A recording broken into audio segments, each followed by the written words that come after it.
सवेरा आज कल किया देर ए बाबा सुन हो रोजे उगछ सवेरा आज कल किया देर रोजे उगछ सवेरा आज कल किया देर कि लगावे छ बाबा आज देरी हो ए बाबा सुन ना खड़ा बाहत तिबैया खड़ा बाहत तिबैया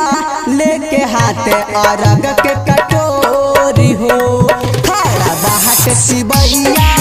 लेके हाथे अरग के कटोरी हो। बोली बोली छठी मैया की। डीजे शिवनारायण डीजे शिवनारायण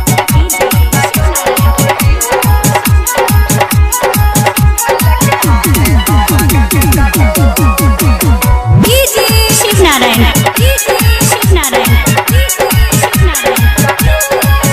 अरग देहबेला आई लहरी दरसन उ अकेले ना बाटे बाबा नेहवा के संग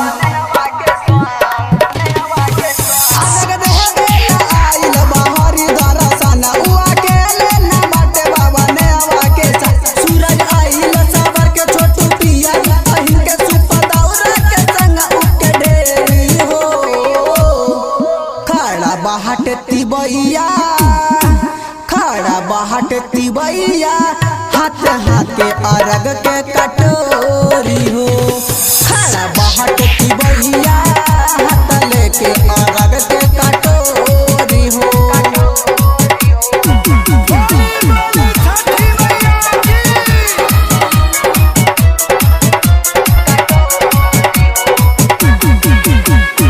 DJ Shivnarayan DJ Shivnarayan presented by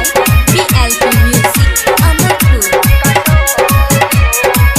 रोजे उगे चलो बाबा होते सवेरा आज अरग लेवे मकर चकाहे दे ए बाबा सुन हो रोजे उगे चलो बाबा होते सवेरा आज अरग लेवे मकर कर चदर हम आईने सबर के कोसी घरवा में भर के नारियल लेके दूध जोड़ी हो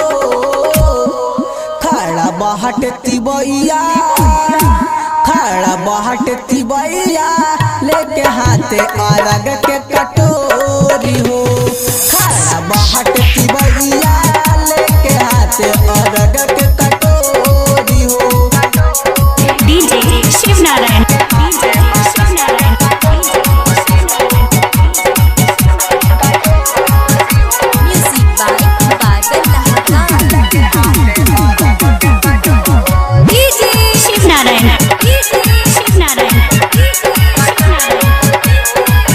रोजे उगे चलो बाबा होते सवेरा आज अरग लेवे में करे छकाहे देर ए बाबा सुन हो रोजे उगे चलो बाबा होते सवेरा आज अरग लेवे में करे छकाहे